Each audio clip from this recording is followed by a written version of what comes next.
말씀은 마태복음 16장 말씀입니다. 마태복음 16장 15절 16절을 읽으시고 24절을 읽도록 그렇게 하겠습니다. 마태복음 16장 15절 16절 그리고 24절 읽습니다. 찾으셨으면 다 같이 우리 마태복음 16장 15절 16절 함께 읽습니다. 너희는 나를 누구라 하느냐? 시몬 베드로가 대답하여 이르되 주는 그리스도시요 살아계신 하나님의 아들이시니이다.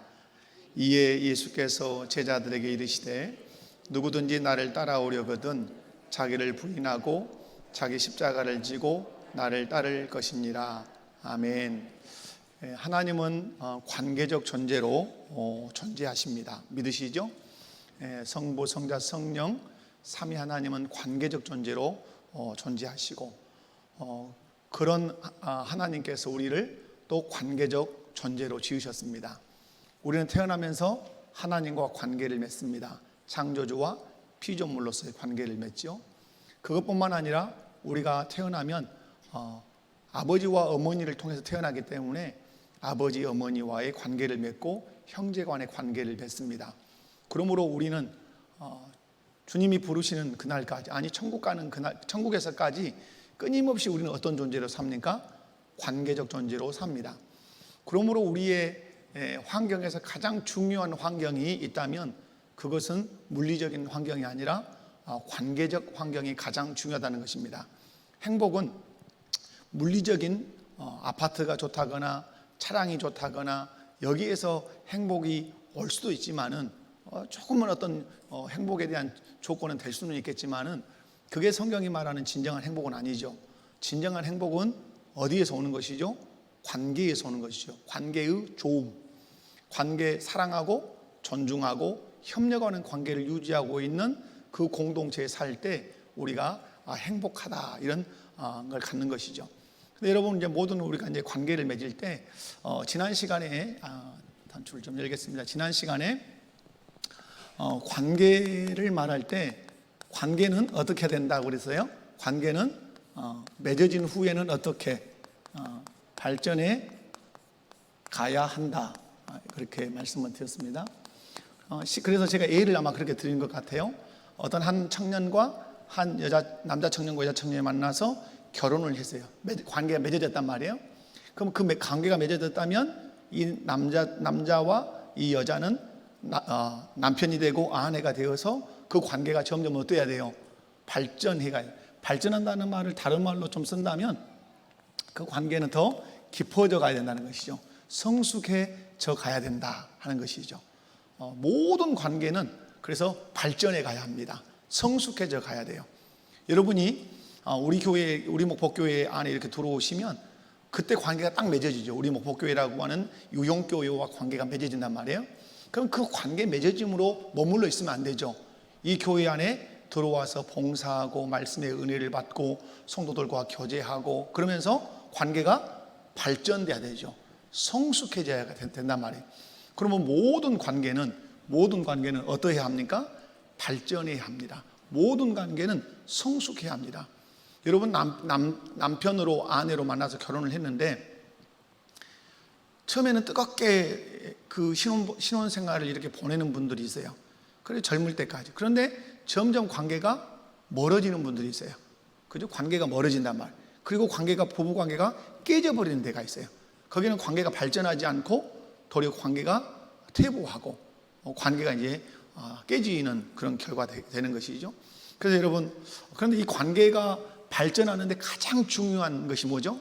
관계 발전에 가장 큰 영향력을 미치는 것. 관계 발전에 가장 큰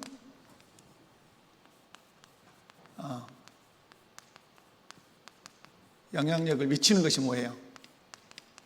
미치는, 내가 이렇게 쓸게요. 이렇게 쓰면 좀 더 이해가 빠르실 것 같아서 우리의 모든 관계 발전에 가장 큰 영향력을 미치는 관계가 있어요.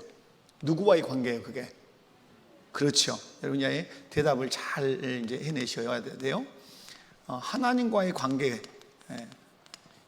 이 하나님과의 관계는 모든 관계에 뭘 미치죠? 모든 관계에 영향을 미치죠. 여기 보는 것처럼 영향을 미친다. 그러니까 이 반복적인 얘기가 되겠지만은 가장 중요한 기둥적인 관계, 핵심적인 관계는 누구와의 관계예요? 하나님과의 관계예요. 이게 수직적으로 1차적 관계예요. 이 관계에 의하여 수평적인 관계가 영향을 받습니다.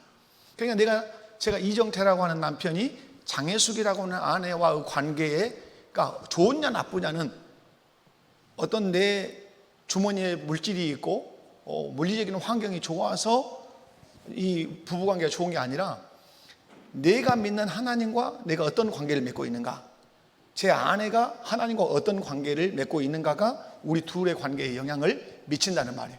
하나님을 뜨겁게 사랑하고 하나님의 말씀의 지배를 많이 받으면 부부관계를 어떻게 할까요?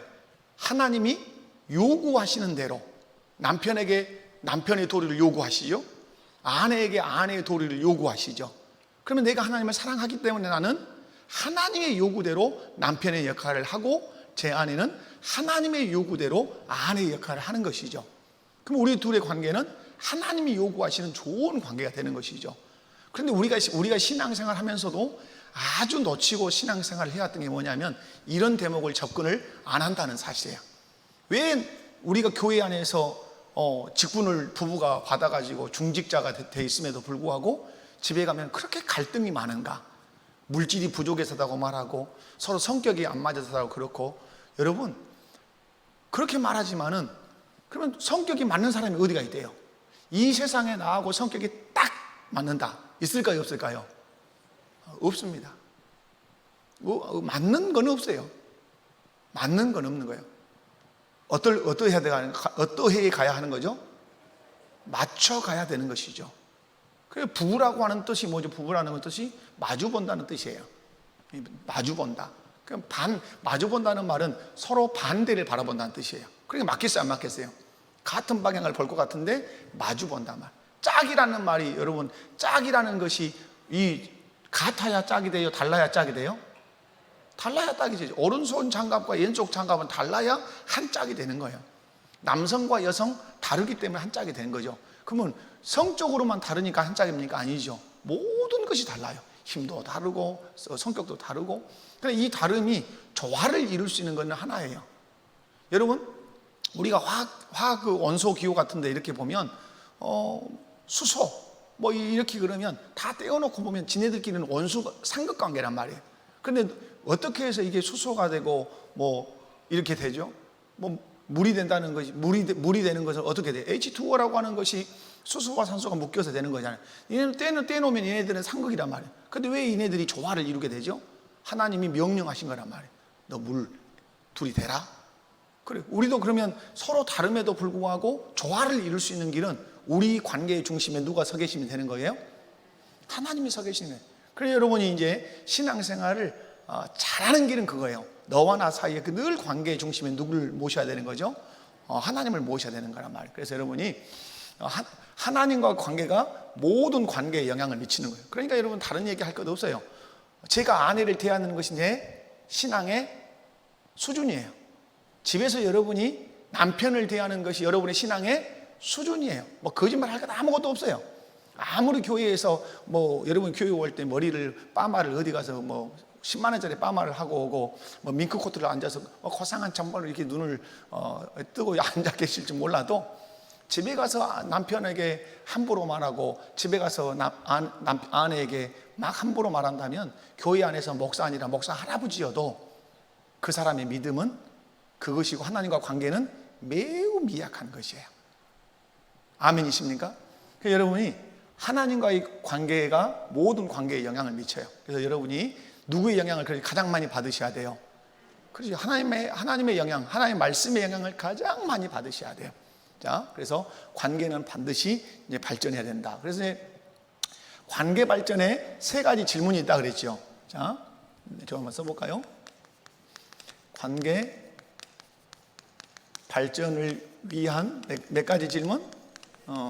세 가지 질문 이렇게. 지난 시간에 했던 건지만 조금 이거 좀 다르게 제가 좀 해야 되겠어요. 자, 1. 지난 시간에 썼죠. 1번이 뭐였어요? 그죠? 나는 너에게 누구냐 하는 질문이죠. 이게 이제 오늘 마태복음 16장에 나오는 것이죠. 두 번째는 뭐죠? 오늘 24절 읽었죠. 그죠? 너는 나를 따라올 수 있느냐? 너는 나를 따라올 수 있겠니? 있느냐? 이거 마태복음 16장 25절, 2절. 그 다음에 세 번째가 뭐죠? 너는 나를 뭐 하느냐? 사랑하느냐? 사랑하느냐? 이 세 가지가 관계에, 그럼 가장 먼저 관계를 맺는 질문이 여기서 뭐예요? 관계를 맺는 질문은 1번이에요. 나는 너에게 누구냐? 하는 거죠. 그래서 이제 관계 맺으면 여기서 대답이 나오는 것이에요. 그러니까 지난 시간에 이제 얘기했잖아요. 아무리 부부로 결혼해서 살아도 저 함께 사는 장혜숙이라고 하는 여자는 나에게 누군가? 라고 질문을 스스로 했고, 또 누군가가 이렇게 장혜숙 씨가 당신한테 누구요? 라고 물었다면, 제가 정상적인 사람이라면, 하나님과 바른 관계를 맺고 있다면 이렇게 대답하겠죠. 제 아내입니다. 하나님이 저에게 돕는 배필로 허락하신 제가 사랑하는 아내입니다. 이렇게 고백하겠죠. 반드시 주어가 뭐가 돼야 돼요? 하나님이 내게 주신 배필이라고 고백을 하는 것이죠. 그런데 이 대답이 전혀 안 나와. 결혼을 해서 혼인신고를 하고 아이를 낳고 산다 할지라도 아내가 나에게 누구냐라고 하는 이 질문 앞에 도저히 하나님이 내게 사랑해서 주시는 아내란 답이 안 나온다면 관계가 좋은 관계예요, 나쁜 관계예요? 아주 극악한 관계, 나쁜 관계죠. 이런 가정이 있을 수 있을까요, 없을까요? 여러분 다 동의하시네요. 있을 수 있어요. 오죽하면 사자성어에 동상이몽이라는 말이 있겠어요. 같은 침상에 누웠지만 꿈을 다른 게 꾼단 말이에요. 이게 인간이에요. 남편과 아내가 침상에 누웠는데 남편은 다른 여자 생각하고 아내는 다른 남자를 생각할 수 있는 충분한 가능성이 있는 사람이 누구예요? 나예요. 인간이라 이 말이에요. 그 인간의 타락상이에요. 그죠? 그래서 아내가 남편에게, 남편이 아내를 향해서 당신은 나에게 누구냐라고 하는 질문을 던졌을 때 거기에서 진정한 관계의 형성을 볼 수 있어요. 똑같아요. 여러분이 여기서 저와 신앙생활을 10년을 하고 죽을 때까지 해도 이정태 목사가 나에게 누구냐라고 하는 질문을 던졌는데 절대로 나는 우리 목포교회 담임 목사로 종으로 나는 인정 못한다. 그럼 끝나는 거죠. 관계는 아무 의미가 없는 거죠. 그것은. 그래서 여러분 처음에 가장 관계를 맺는데 던져지는 질문이 뭐라고요? 나는 너에게 누구냐 하는 질문이에요. 그러니까 예수님께서 이제 가이사랴 빌립보에서 제자들을 모아놓고 던지신 질문이죠. 이게 아주 의미심장한 질문이에요. 가이사랴 빌립보라고 하는 그 지역은 헐몬산에서 이제 그 헐몬의 이슬들이 밑으로 흘러내려서 물이 쏟아지는데 거기가 어디냐면 이 반석 위에 내가 교회를 세운다 예수님 말씀하죠. 지금 예수님이 서 있던 장소가 뭐냐면 반석이에요. 반석. 안반으로 이루어졌단 말이에요. 뒤에는 판신전이라고 판신전에 큰 신전이 있고 제우스 신전이 있어요. 그리고 그 지역이 뭐예요? 가이사랴 빌립보예요. 가이사라고 하는 황제의 이름을 딴 그 도시 이름이란 말이에요. 그런데 그 또 지형 자체도 뭐예요? 반석이요. 근데 이 반석을 지금 의미하는 게 뭐죠? 로마예요. 로마. 어떤 의미에서는 1차적으로 해석으로 로마도 돼. 그러나 2차적으로는 이 반석이 뭐예요? 예수 그리스도 자신이라 신앙의 고백이란 말이에요. 그런데 여러분 물어본단 말이에요. 사람들이 나를 누구로 하느냐? 너희는 나를 누구로 하느냐? 예수님은 사람들의 대답에서 흡족할 만한 답을 들었습니까? 못 들었죠. 엘리야, 세례 요한, 에레미야, 선지자 중에 하나 흡족할 만한 대답을 못 들으셨어요. 그래서 예수님이 이제 직접 묻죠. 제자들에게. 그렇다면 너희는 나를 누구라 하느냐?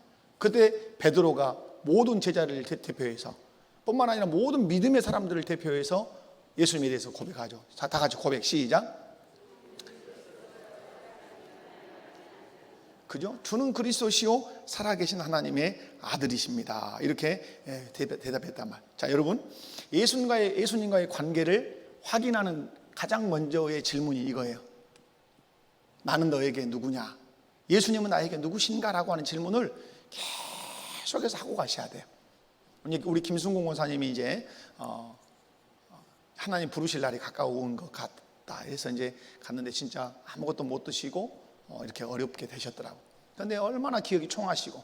그러니까 목사가 가면 가장 먼저 점검하는 게 뭐겠어요? 구원의 확신이죠. 예수를 구주로 온전히 영접하고 있는가를 두들기는 거죠.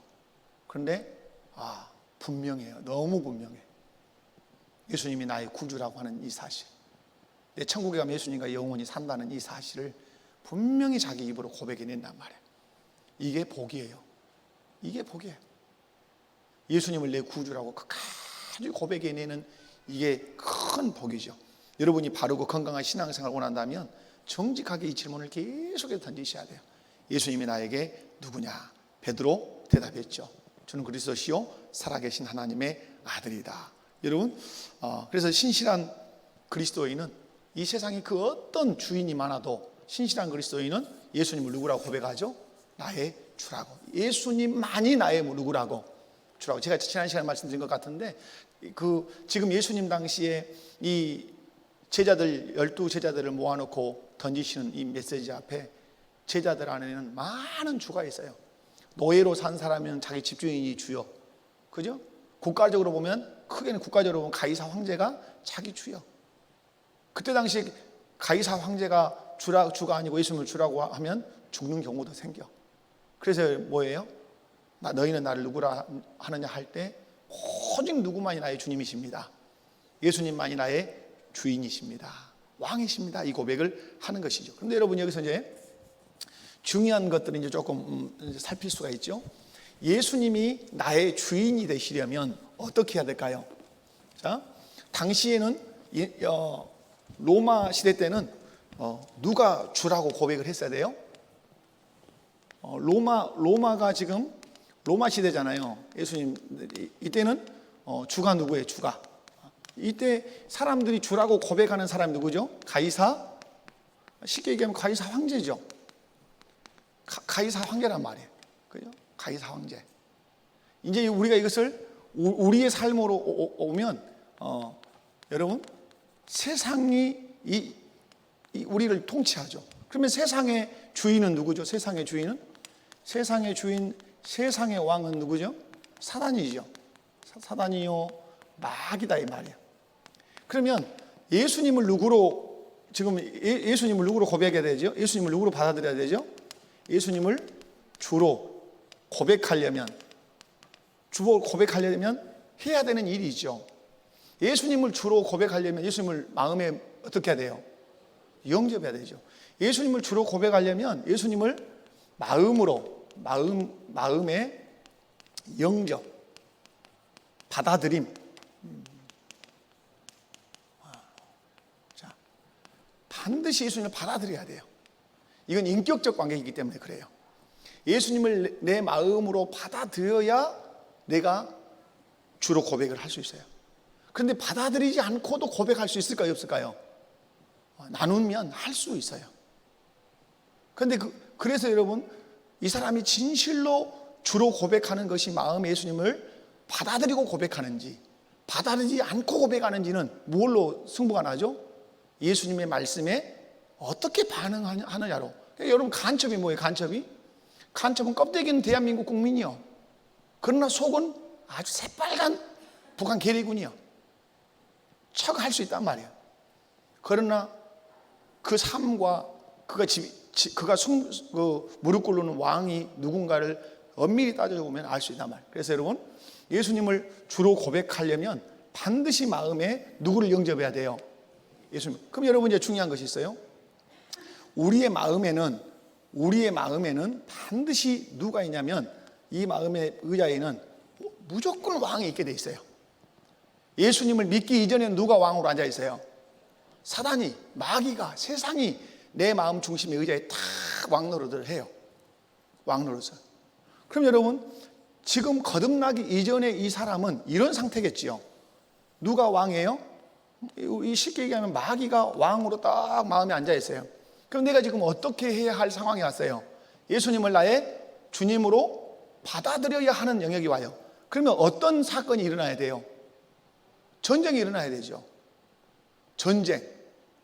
왕을 교체해야 하는. 그래서 우리 인생에 뭐가 일어나야 되는 거죠?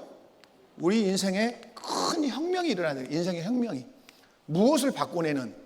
왕을 쳐내는, 잘못된 왕을 쳐내고 온전 바른 왕을 받아들이는 혁명이 일어나야 되는 거예요. 그러므로 우리의 인생의 변화에서 가장 큰 변화의 기점이 뭐예요?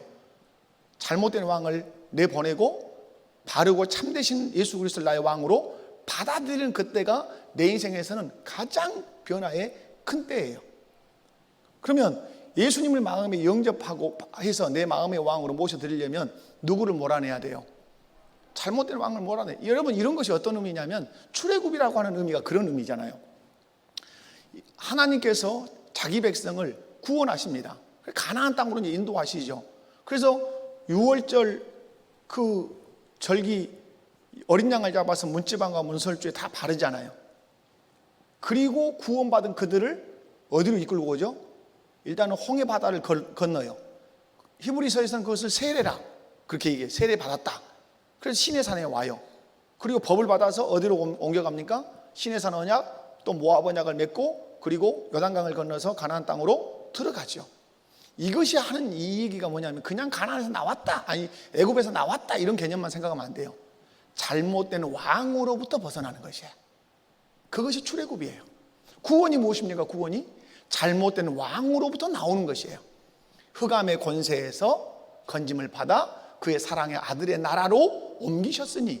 그래서 골로새서 말씀에서는 옮김이라는, 제가 이제 이 교재를 가지고 한번 이제 하려고 하는, 옮겨진, 우리는 어떤 사람이에요? 옮겨진 자잖아요. 어디에서? 흑암의 권세에서 그의 사랑의 아들의 나라로 옮겨졌단 말이에요. 그게 구원이에요. 마찬가지로 예수 그리스도를 내 마음 가운데 영접하려면 잘못된 왕으로부터 벗어나야 돼요.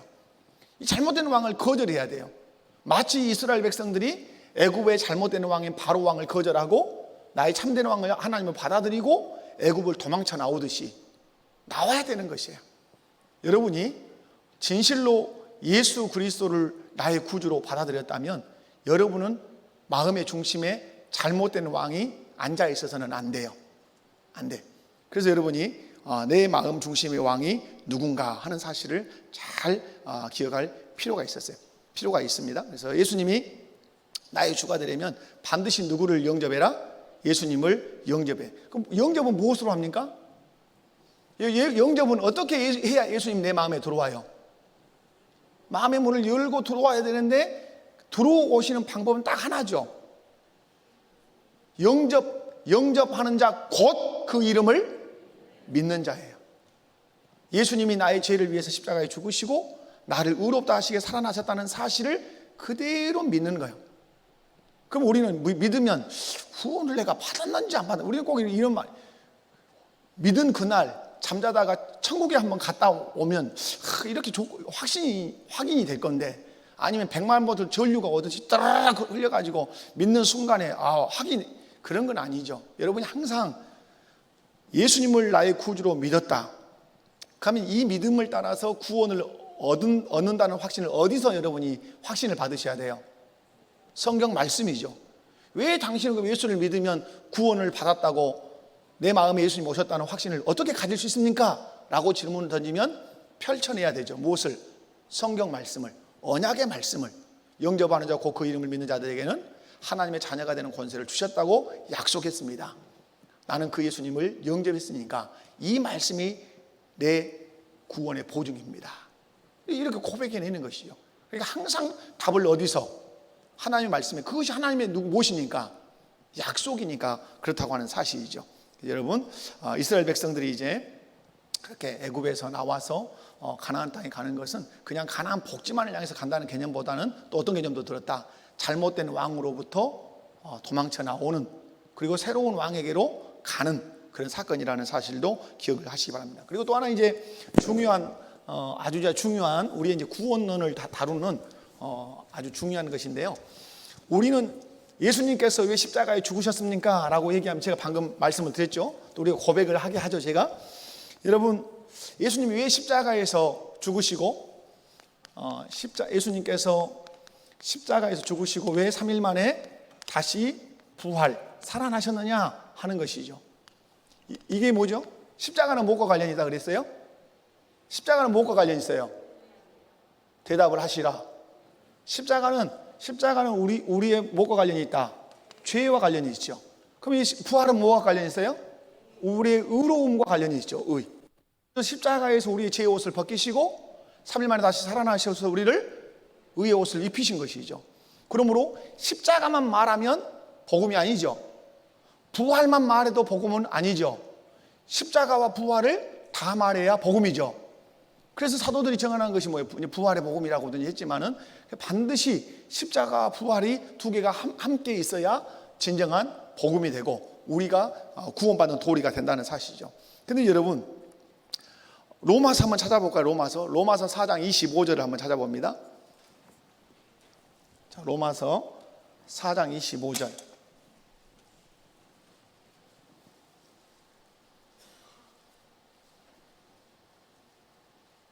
자, 다 같이 함께 읽습니다. 시작. 예수는 우리가 범죄한 것 때문에 내줌이 되고 또한 우리를 의롭다 하시기 위하여 살아나셨느니라. 자, 여러분 잘 보십시오. 내줌이 되고 어디다 내줬어요? 그런데 그 십자가 내줌은 무엇을 여기다 썼어요? 내줌이 되는 것은 무엇 때문에? 범죄한 것 때문에 내어줌이 됐단 말이에요. 범죄한 것 때문에 어디다 내줬어요? 하나님이? 십자가에 내줬죠. 그러므로 십자가는 무엇과 관련이 있어요? 우리의 범죄와 관련이 있는 거죠. 그리고 그 다음 말씀, 의롭다 하시기 위해서 어땠다? 살아나셨다. 이게 복음이란 말이에요. 예수님은 우리의 범죄 때문에 십자가에 내어줌이 되면서 죽으실 뿐만 아니라 우리를 의롭다 하시게 다시 살아나셨다. 그러면 이제 우리가 이제 복음이, 그럼 예수님의 죽으신 목적이 이것만 있냐 이 말이에요. 이렇게 해서 우리가 뭘 받는 거죠? 우리가 이렇게 구원 받는 것이죠. 그러면 예수님의 십자가의 죽음이 이 목적만 있냐 하는 질문이에요. 여러분 어떨 것 같습니까? 대답을 할까 말까? 여러분, 우리는 예수님의 그 십자가와 부활을 어디에다만 자꾸 적용을 시켜요? 이 구원에 적용을 시켜요. 맞아요. 포괄적인 구원론에서는 다 맞아요. 맞았죠? 그런데 여러분, 이것만 설명하면 복음을 반쪽밖에 설명하지 않은 것이 될 수 있어요. 로마서 여러분 4장 25절 방금 우리가 읽었죠? 맞나요? 4장 25절 읽었어요. 십자가의 죽으심은 무엇과 관련이 있다? 제 용서와 관련이 있다. 부활은 우리의 의롭다함과 관련이 있다. 그러므로 우리 인간의 영광이 뭐죠? 이렇게 십자가의 죽으심과 부활의 다시 살아나심을 통해서 내가 하나님의 백성이 되는 것은 한 인간의 뭐예요? 최고의 영광이죠. 큰 영광이죠.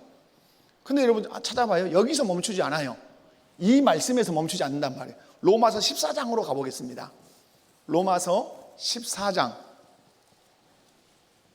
7절과 8절. 자, 로마서 14장 7절과 8절을 읽습니다. 시작. 우리 중에 누구든지 자기를 위하여 사는 자가 없고 자기를 위하여 죽는 자도 없도다. 우리가 살아도 주를 위하여 살고 죽어도 주를 위하여 죽나니 그러므로 사나 죽으나 우리가 주의 것이로다. 아멘. 자, 예수님께서 십자가에 죽으신 목적이죠, 이것이. 예수님께서 십자가에 죽으신 목적이 뭐예요? 우리가 살아도 주를 위하여 살고 죽어도 주를 위하여 죽게 하려고. 그 마지막에 그래서 소유격을 썼죠. 주의 것. 그러니까 예수님의 십자가의 죽으심은 또 3일 만에 부활하심은 우리로 하여금 누구의 것이 되게 해서 주의 것이, 주의 것, 주의 소유가 되게 해서 우리의 일생 동안 누구를 위하여 살도록? 주를 위하여, 살아도 주를 위하여, 죽어도 주를 위하여 죽도록 하기 위하여 예수님께서 십자가에 죽으시고 3일 만에 부활하셨다. 믿으십니까? 그래서 하나는 우리의 구원을 위해서 예수님이 십자가와 부활, 죽으시고 다시 살아나셨지만 두 번째는 주의 것이 되어서 누구를 위해서? 주를 위해 사는 자, 주를 위해 사는 자가 되기 위해서 예수님께서 우리를 위해서 죽으셨다. 동의하십니까? 자, 그 다음에 세 번째는 그 아래 바로 있어요. 세 번째는 로마서 14장 9절을 읽어보시면 돼요. 다 같이 시작. 이를 위하여 그리스도께서 죽었다가 다시 살아나셨으니 곧 죽은 자와 산 자의 주가 되려 하심이라. 자, 분명히 이렇게 말해요. 이를 위하여 그리스도께서 죽었다가 다시 살아나셨으니, 십자가와 부활을 분명히 말하죠. 죽은 자와 산 자의 누가 되려 하심이라? 주가 되려 하심이라. 그러므로 세 번째는 뭐예요? 세 번째는 예수님이 십자가에 못 박혀 죽으시고 3일 만에 살아나신 것은 죽은 자와 산 자의 누가 되게 하심이라? 주. 그러죠? 죽은 자와 산 자의 주가 되려 하심이라. 그럼 여러분, 이게 이제 구원론 안에서 통합이 돼요. 자, 십자가로 범죄한 자들을 죄를 용서하시고 그들에게 부활하셔서 의롭다 하심으로 구원해서, 이게 누가 돼요? 이 사람들이 주의 백성이 되죠. 주의 백성. 이 주의 백성, 그 다음에 가운데 놓여 있는 게 뭐죠? 주의 백성은 누구를 위해서 살아야 된다? 주를 위해서 살아야 된다. 왜 그러는가? 그가 누구 것이다? 주의 것이다. 그럼 예수님이 왜 십자가에서 죽으시고 3일 만에 부활하셨는가? 구원하신 자기 백성의 누가 되시려고? 주가 되시려고. 그 주가 원하시는 건 뭐예요? 너희는 다 나를 위해서 살아라 하는 것이에요. 그래서 여러분, 십자가 부활을 이 세 가지로 정리를 해 주셔야 돼요. 십자가 부활을 이 세 가지로 이해 가십니까? 하나는 뭐예요? 구원, 주의 백성 삼으시기 위함. 또 하나는 뭐예요? 주의 것이 되어서 주를 위해서 살게 하기 위함. 또 하나는 뭐예요? 죽은 자와 산 자, 주의 백성의, 자기 백성의 누가 되려고? 왕. 자기 백성의 주인이 되시기 위해서 십자가에서 죽으셨다는 사실, 3일 만에 살아나셨다는 사실 여러분이 기억하셔야 돼요. 그래서 여러분, 예수 그리스도의 그 죽으심과 부활을 믿는 사람은 자연스럽게 그래서 누구 백성이 되는 거예요? 그래서 주님의 십자가와 부활을 믿으면 그 사람 자연스럽게 구원받아 주의 백성이 되는 것이죠. 그러면 주의 백성이 됐다는 말은 예수님이 누가 되는 거예요? 그의 주인, 왕이 되시는 것이죠. 그 주님의 자기 백성에게 요구하시는 건 뭐예요? 너 내 것이니까 살아도 나를 위해서 살고 죽어도 나를 위해서, 살아도 나를 위해서 죽어도 나를 위해서 죽어야 된다. 그래서 여러분, 인생의 방향이 이제 선명해지는 것이죠. 뒤에 가서 이 부분을 설명을 하겠습니다만은, 여러분, 그런데 예수님을 주로 모시는 것, 이 예수님을 나의 주인, 나의 왕으로 모시는 것이 내 힘으로 되냐 이 말이에요. 내 힘으로 됩니까? 안 됩니까? 내 힘으로 안 된다. 내 힘으로 된다. 돼요? 안 돼요? 자, 내 힘으로 안 되죠. 왜 내 힘으로 안 되죠? 대답해 봐요. 왜? 그러면 예수님을 내 주인으로, 내 왕으로 모셔드리는 일이 왜 내 힘으로 안 되냔 말이에요. 왜 안 되죠?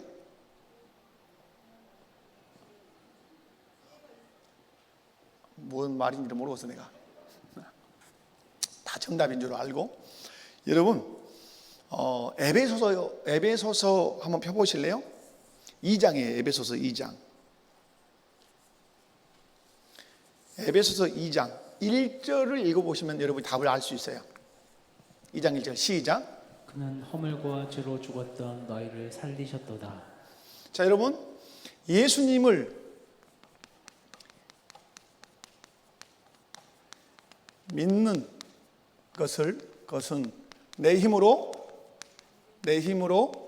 가능 불가능? 그죠? 내 힘으로 불가능이란 말이에요. 그러면 왜 불가능하냐? 왜 그러냐? 에베소서 2장 1절을 보니까 나는 허물과 죄로 어땠다? 죽었단 말이에요. 죽은 자는 반응을 할 수 있습니까? 없습니까? 영적으로 죽은 자는 반응할 수가 없어요. 죽었기 때문에 못하는 거예요. 그리고 여러분, 오늘 마태복음 읽었는데 마태복음 16장 한번 가보실까요? 마태복음 16장 17절. 마태복음 16장 17절. 주는 그리스도에서 살아계신 하나님의 아들이라고 16절에 고백하니까 예수님이 탁 베드로에게 던지신 메시지가 있죠. 그 메시지가 무엇이죠? 자, 17절 읽습니다. 시작. 예수께서 대답하여 이르시되 바요나 시몬아, 복이 내가 있도다. 이를 내게 알게 하니는 혈육이 아니요 하늘에 계신 내 아버지시니라. 그죠? 네가 주는 그리스도시요 살아계신 하나님의 아들이라고 고백을 했는데, 이 고백을 하게 한 것은 네 큰아버지도 아니고, 그죠? 어떤 랍비도 아니고, 네가 나를 주라고 고백한 것, 그리스도라고 고백한 것은 하나님께서, 하늘에 계신 아버지께서 알게 하신 것이다.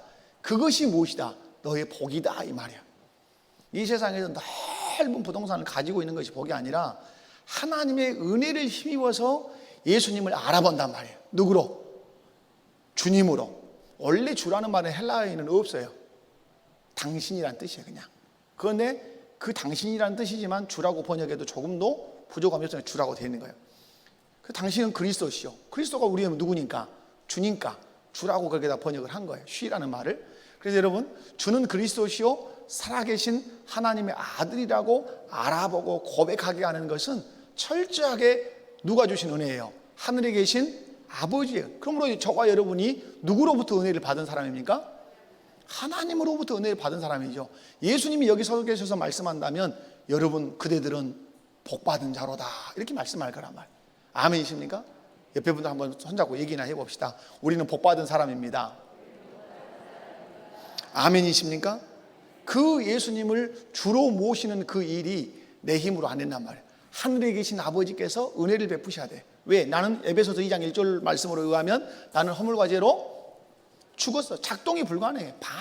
시체가 어떻게 반응하겠어요? 반응이 안 되지. 그래서 하나님께서 그 죽은 자가 예수님을 영접하도록 하게 하기 위해서 어떻게 하시는 거예요? 살려내시는 거예요. 그 동시적인 이제 사건이 되겠죠. 그래서 여러분 에베소서를 좀 펴보면 잠깐만 그거 설명하고 제가 좀 지나갈게요. 에베소서 2장 아까 거기 대목을 펴보시면 우리의 과거의 상태를 허물과 죄로 죽었다고 그렇게 말해요. 그러면 허물과 죄로 죽었을 때 소속은 어디에? 소속. 거기 여러분 답을 한번 써보세요. 그때 허물과 죄로 죽었을 때 우리 소속은 뭐죠? 공중? 그죠? 공중 권세 잡은 자 소속이죠. 그게 몇 절이죠? 그게 2장 2절과 3절에 나와요. 그러면 죽었을 때 우리의 삶의 원리가 있죠. 아직 예수님을 구주를 영접하기 전에 죽었을 때 우리의 삶의 원리가 뭐예요? 거기 나오죠. 육체의 욕심이죠. 육체의 욕심. 그래서 제가 늘 말하는 거, 말씀을 드렸죠. 무엇에 원하는 거? 마음에 원하는 거. 그 다음에 육체가 원하는 거. 한마디로 삶의 원리가 뭐예요? 네 욕심대로 살아라. 이렇게 되는 것이죠. 그래서 여러분, 결국은 이런 삶의 원리로 사는 사람의 결말이 거기 본문에 나오죠. 이런 허물과 죄로 죽어가지고 공중 권세 잡은 자의 소속에서 육체의 욕심이라고 하는 삶의 원리를 가지고 사는 자의 결말은 뭐예요? 본질상? 그죠. 본질적으로 그 사람은 누구다? 진노의 자식이란 말이에요. 그 사람은 지옥에 들어갈 본질적으로 진노의 자식이란 말이에요. 여기서 끄집어내는 사건이 무슨 사건이에요? 그것이 구원이에요. 이것을 위해서 예수님이 십자가에서 죽으시고 3일 만에 살아나신 것이죠. 그러면 여기서 우리를 건지실 때의 방법이 뭐예요? 건지실 때 하나님의 가장 큰 그 마음씀이 뭐죠? 긍휼과 사랑이죠. 그 말씀에 보면 긍휼에 풍성하신 하나님 우리를 어떻게 하사? 사랑하셔서 그렇게 하셨단 말이에요. 자, 그 다음에 보면 그 다음에 여기서 우리가 이 공중 권세 잡은 자 육체의 욕심을 따라 사는 이 본질적 진노의 자식이라고 하는 여기서 건진받는 유일한 도구가 하나 있어요. 그게 8절에 나오죠. 뭡니까? 시작.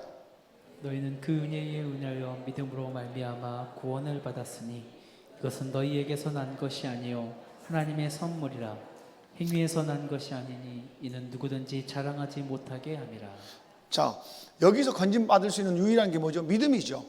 믿음은 곧 아까 뭐라 그래서 요한복음 1장 12절로 얘기하면 예수님을 영접하는 것이죠.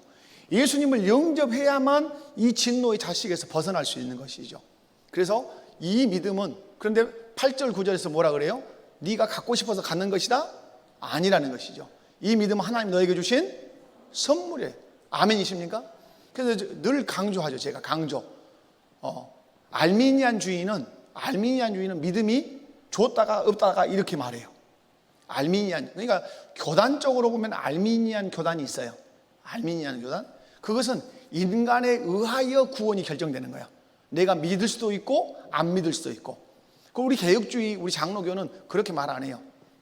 내가 믿고 안 믿고가 아니라 하나님이 선물로 딱 주면 나는 받게 돼 있어요. 불가항력적 은총이에요. 내가 거절할 수 없어요. 왜냐면 생각해보면 본질상 내가 허물과 죄로 죽었는데 내가 뭘 반응할 수 있겠어요? 그런데 하나님이 나를 살려셔서 믿음을 주시나 선물로. 그럼 여러분, 내 구원이 취소되려면 선물로 준 믿음을 하나님이 어떻게 해야 구원이 취소될 수 있어요? 그러죠. 그 선물로 준 믿음을 하나님이 뺏어가야 그 구원이 없어지는 것이죠. 근데 선물로 준 그 믿음을 하나님 뺏어갑니까? 뺏어가지 않습니까? 뺏어가지 않습니다. 주의 성령을 통해서 우리의 구원을 이루어 가시는 것이죠. 그래서 우리의 구원이 불안정한 게 아니에요. 지금의 여러분 신앙생활할 때 연약한 나를 바라보면 한없이 나는 오늘 또 지옥 갈 것 같아요. 그렇죠. 연약한 내 속을 들여다보면 나 오늘 또 죽으면 지옥 갈 것 같아요. 그러나 나는 예수를 분명히 어때요? 믿지요. 그러므로 나를 보는 것이 아니라 나를 위해서 십자가에 죽으신 누구를 바라보는 거죠? 예수님을 바라보고 예수님을 의지하시는 것이죠. 그 예수님이 성령을 통하여 우리의 구원을 이루어 가시고 우리의 생활을 이루어 가시고 우리를 영화의 단계에 들어가게 하신다는 사실이죠. 여러분, 분명한 사실은 예수님을 나의 주로 나의 왕으로 모시는 것은 내 힘으로 된다 안 된다? 안 된다. 왜? 허물과 죄로 죽었기 때문에. 그리고 지금까지 내 안에서 왕 노릇한 놈이 누구예요? 사단이죠. 여러분, 사단이 내어놓으려 하겠어 안 내어놓으려 하겠어요? 안 내어놓으려. 그러니까 내 힘으로 사단을 거절할 수 있어요 없어요? 내 힘으로 사단을 배격할 수 없어요. 그래서 성경에 보면 예수님이 말씀하죠. 바알세불을 힘입어서 막 이렇게 한다 뭐 이런 얘기도 하지만은 일곱 귀신 들린 자에 대해서 예수님이 얘기하잖아요. 그죠? 쫓아내요. 다 나갔어요. 그런데 다시 돌아보니까 빈집이야.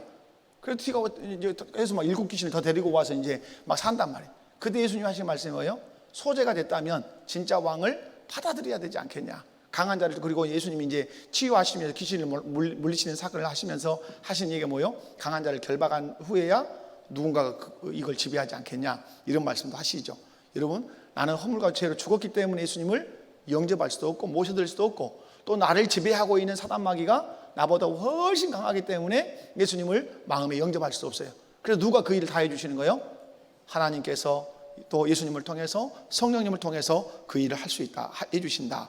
그래서 여러분, 사단이 끊임없이 우리를 넘어뜨리려고 할 때 쓰는 무기가 뭐죠? 이것은 이제 늘 우리가 강조하는, 사단이 우리를 넘어뜨릴 때 여기서 나오잖아요. 육체의 욕심, 마음이 원하는 거, 육체가 원하는 거. 이게 뭘 설명하는 것일까요? 네가 뭐 해라는 거예요. 네가 왕해라 이 말이야.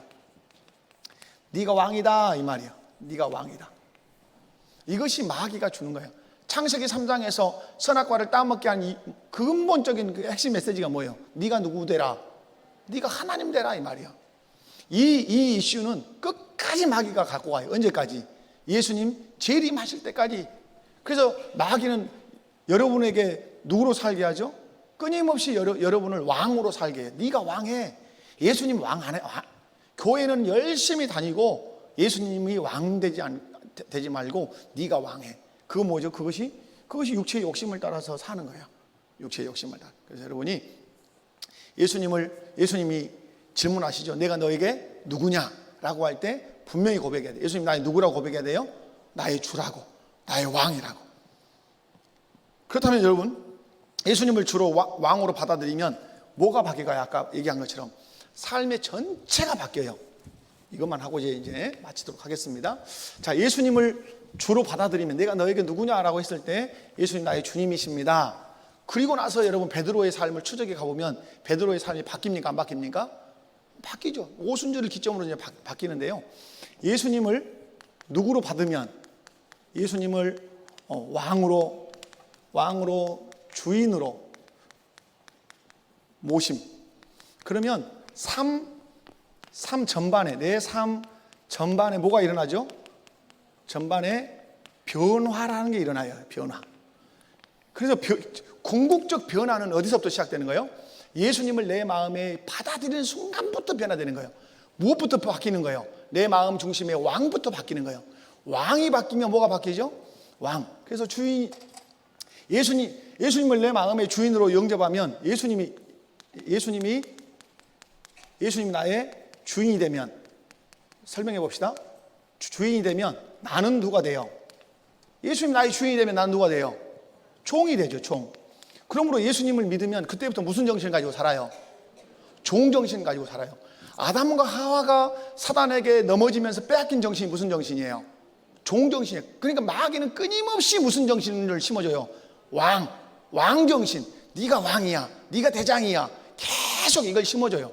그런데 예수 그리스도를 믿으면 예수님 나의 주인이 되기 때문에 나는 딱 내가 누군 줄 알아요.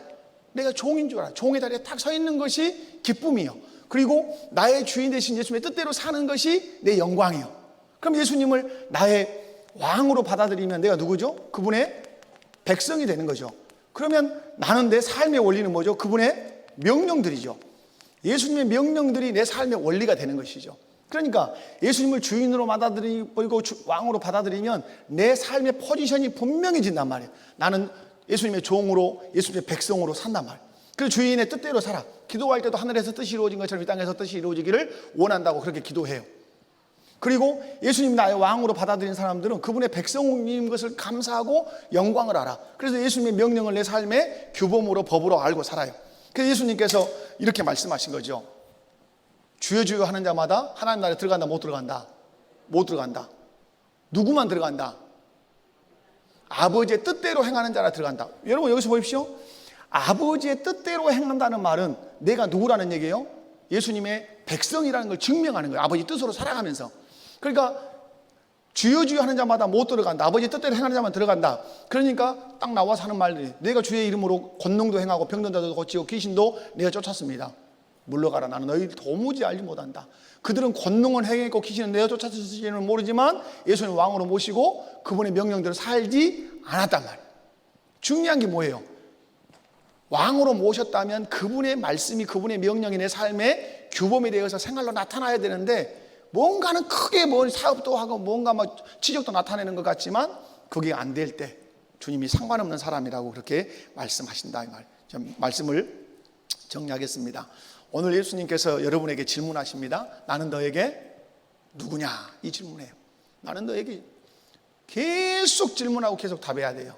예수님 나의 주님이십니다. 나의 그리스도십니다. 나의 왕이요 선지자의 제사장이십니다. 그 고백을 하셔야 돼요. 나의 주인이기 때문에 나는 종입니다. 당신의 뜻을 이루는 것이 내 기쁨입니다. 당신의 나의 왕이십니다. 나는 당신의 백성입니다. 당신의 백성된 것이 내 영광입니다. 당신의 명령이 내 삶의 원리가 되어서 그걸 지켜내므로 당신을 기쁘시게 하는 것이 내 삶의 목적이고 기쁨입니다. 이 고백들을 계속해서 해나가요. 그래서 여러분, 예수님이 나에게 누구냐라고 하는 답을 해야 비로소 다른 관계 환경에 그 영향력을 여러분이 발휘할 수 있다. 그래서 예수님이 가장 기뻐하시는 사람이 누구겠어요? 예수님이 가장 기뻐하시는 사람은 예수님을 향해서 나의 주라고, 나의 왕이라고 고백하는 사람을 예수님은 가장 기뻐하시죠. 그리고 그분의 명령을 삶의 원리로 삼고 살아가는 사람을 예수님이 가장 기뻐한다는 사실을 믿으시기 바랍니다. 우리 찬송 드리겠습니다. 교회 소식